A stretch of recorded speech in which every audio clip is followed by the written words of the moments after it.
Hai, saya Nabila Nursifa Yusuf Putri dengan NIM 19061102305 dari kelas 4B6 dengan nomor absen. Di sini saya akan membahas mengenai beberapa materi dari kajian 2 dalam mata kuliah Manajemen Teknologi dengan dosen pengajarnya yaitu Dr. Magdalena Wulur SEMN. So, saksikan terus ya. Nah, apa sih itu teknologi?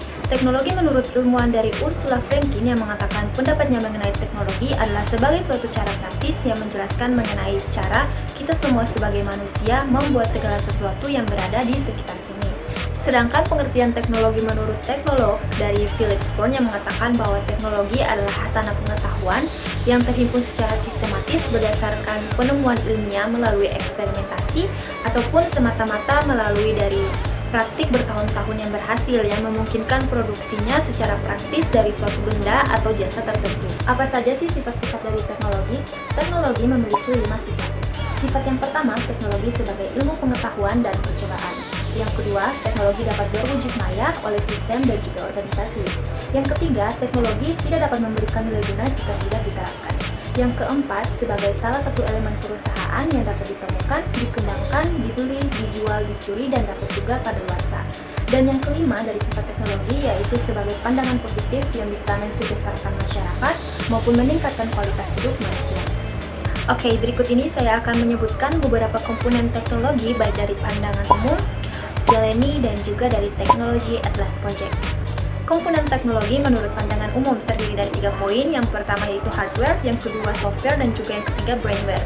Sedangkan komponen teknologi menurut dari Jeleni terdiri dari 4 poin. Yang pertama itu hardware, yang kedua software, yang ketiga brainware, dan juga yang keempat yaitu know-how. Komponen teknologi yang selanjutnya yaitu teknologi Atlas Project yang terdiri dari 4 poin. Poin yang pertama yaitu technoware, perangkat keras. Technoware merupakan fasilitas rekayasa seperti tools, equipment, dan juga machines. Yang kedua yaitu orgaware, organisasi yang mencakup praktek manajemen yang diterapkan seperti manajemen practice. Yang ketiga yaitu infoware, informasi, berkaitan dengan proses, prosedur, teknik dan metode, teori, spesifikasi, dan keterkaitannya dalam organisasi. Yang keempat yaitu humanware, sumber daya manusia, merupakan kemampuan insani berupa knowledge, skills, wisdom, dan juga kreativitas dan pengalaman. Berikut ini saya akan menjelaskan beberapa bagian dari klasifikasi teknologi. Yang pertama, yaitu New Technology Saturn. New Technology Saturn merupakan teknologi yang baru diperkenalkan atau dikembangkan yang memberi dampak nyata terhadap cara perusahaan untuk memproduksi barang. Yang kedua, yaitu Emerging Technology. Emerging Technology merupakan teknologi yang belum sepenuhnya dikomersialisasikan. Yang ketiga yaitu High Technology. High Technology merupakan teknologi canggih dan biasanya digunakan untuk industri yang memiliki karakteristik tertentu. Yang keempat yaitu Low Technology. Low Technology merupakan teknologi yang banyak menyerap tenaga kerja manusia atau biasa disebut dengan padat karya. Sedangkan yang kelima yaitu Medium Technology. Medium Technology sendiri memiliki maksud atau penjelasan seperti teknologi yang berada di antara High Technology dan juga Low Technology. Yang terakhir yaitu Appropriate Technology, istilah yang digunakan untuk mengindikasikan penerapan teknologi yang tepat bagi sumber daya dan pemanfaatannya yang optimal.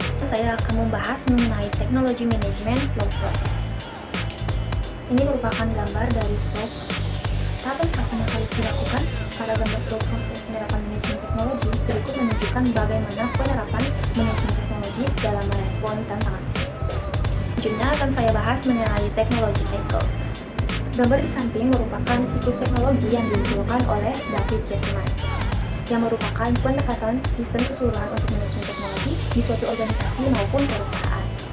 Beliau beranggapan bahwa keputusan teknologi tidaklah bukan keputusan yang sekejap, tapi merupakan suatu proses yang kontinu di mana ada 5 tahapan yang harus dilalui dalam proses tersebut. 5 tahapan tersebut adalah tahapan yang berada pada gambar di samping. Yang selanjutnya saya akan membahas mengenai teori perubahan masyarakat.